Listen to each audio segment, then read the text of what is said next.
Well, hey there, Aletheia Church. Hope that you guys are doing well, and hope that you have a great time in gospel community.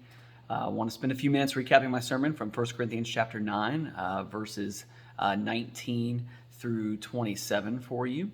And I had titled this sermon, Servant to All, because of kind of this claim that Paul makes in verse 19. And I said during my sermon that this sermon was really going to be part two to what we talked about last week. So when we talked last week about this idea of surrendering our rights or surrendering our freedoms for the sake of others, for the sake of the gospel, this week Paul's going to say that it's not just really, in reality, it's not just enough to surrender our freedoms, but that true freedom is found in serving others.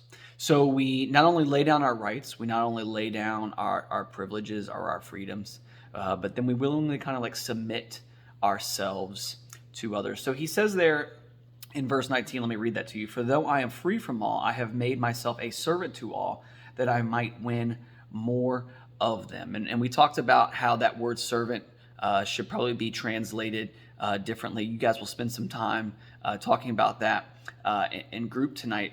But really the bigger idea behind all of this, the bigger idea behind this idea of becoming a servant of all was that Paul was able to do this to win them to the servanthood of Christ, to display to them kind of visibly what Christ had done in him and done for them.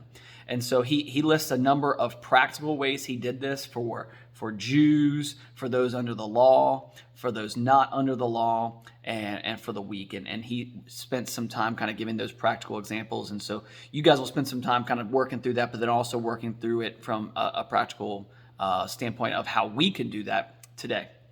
And then lastly, we spent some time talking about how Paul compared this idea of laying down our rights, laying down our freedoms, and instead using that freedom to serve others for the sake of the gospel, that Paul compared it to running a race.